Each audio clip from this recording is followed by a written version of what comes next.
pouring now. So we're at the lake.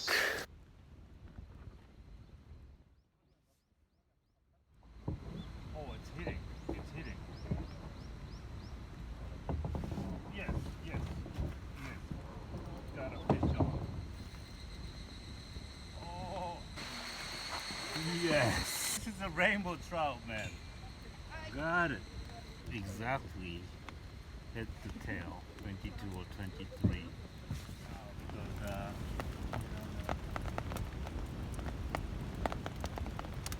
oh, it's hitting. Got one. Oh, this one's like white orange. It's a ugui fish. Let's put some decoy corn.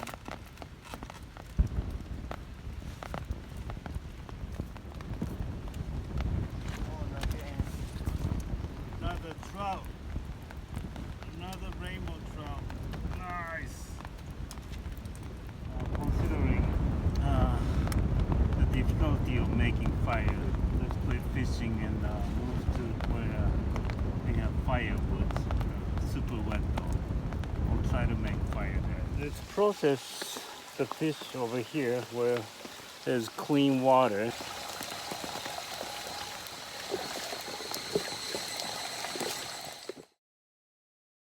Alright, it's 6:28 p.m. We have about an hour of light. But considering it's raining, it could get dark in like 15 minutes. So here's the situation we got. We got some black coal, but these pieces of wood are soaking wet, right? So I'll just give it a try. If that seems way too impossible, then I'll just pack up the fish in a plastic bag and go home. All right, let's try. I have some strong item though. I have some idea. Firewood are soaking wet. Brought a lot of paper today. A lot.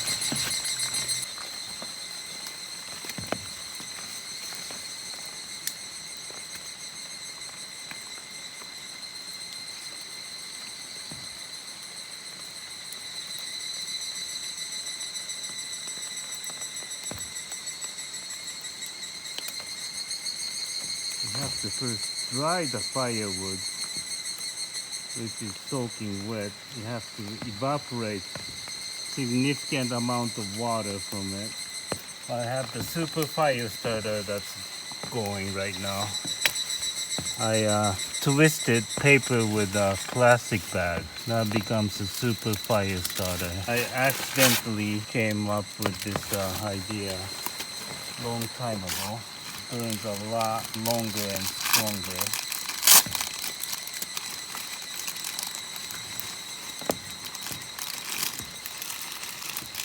Twist it in. The thin branches are getting dried, seems like. Super thin ones only. Refeeding these paper, thick papers. This is a master class fire making in this super wet condition. Everything is soaking wet. And you cannot stop the fire flame. Once it's gone, it's gone. At least it's not raining that hard. If it rains like super hard, it's game over. Man, it's gonna get dark, dude. That's another problem too. It takes so much time. And even if you get some firewood to catch on fire, there's no guarantee that'll keep going because everything is soaking wet. And I have some corrugated papers. Dried eventually. At the same time, you're like providing some water. If you can make fire in this condition, you're the fire master, man. Seriously. There's a significant amount of red coal forming actually. So even if the fire flame dies, I can restart the fire flame again. Yeah, right now what's on fire is pieces of wood. No paper is burning right now. You have to make the fire flame larger and accelerate the drying process. Oh, the base log is getting red too, actually. Amount of water we have to evaporate from these pieces of wood are insane, man. It's actually getting stable now, but where do I cook fish? Where? I brought a grill net. How do I use that? It's covered by wet pieces of wood.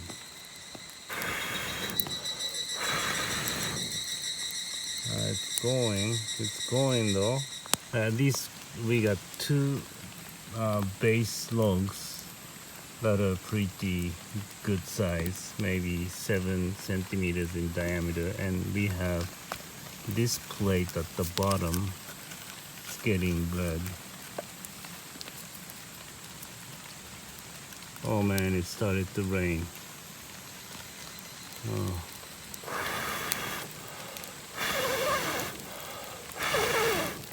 Oh, it's going pretty good actually,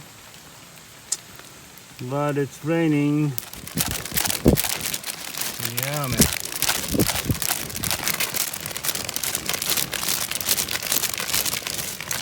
This is not gonna go out that easy. I think I'm gonna try cooking now. Oh man, it's pouring now. Are you kidding me?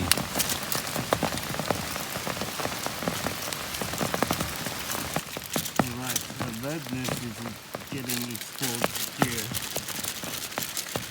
I think we can start cooking over there, but gotta make a flat spot. And let's open this up, grip like this. Yeah, man. Alright, let's cook. This one is small. This is the biggest one.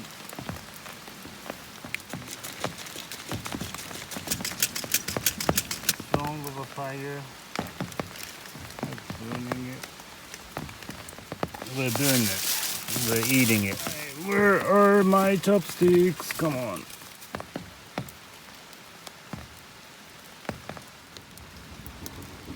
Let's eat this slowly.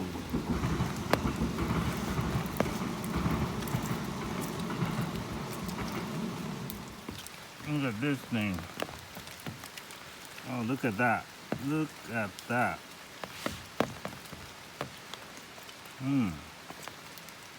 Yeah, the little ugui fish, that meat is softer. Neither of these fish are smelly or anything. Oh no! Caught this fish in the wild. This biggest fish, it had 4 corns in its throat. Must have eaten those decoy corns. Come on, the cheese has glued the fish onto the grip. Alright, you got the melted cheese and they put extra kimchi on it.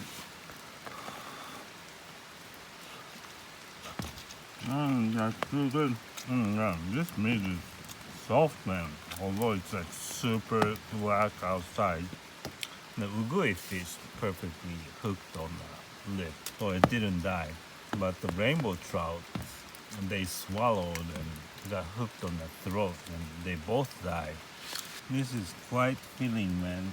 3 fish. They're not tiny. Seriously.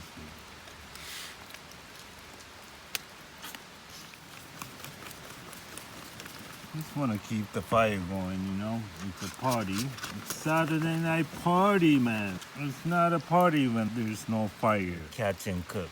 Mission complete. Catch a rainbow trout. Actually caught 2 of them. Yeah, I think I found a really good way to fish. I think no one's fishing with corns. Finding out how to catch them wasn't easy. I tried many things. I observed fish. I don't really enjoy eating cooked fish. It's not my thing. I want to eat it raw. But this could have parasites in it.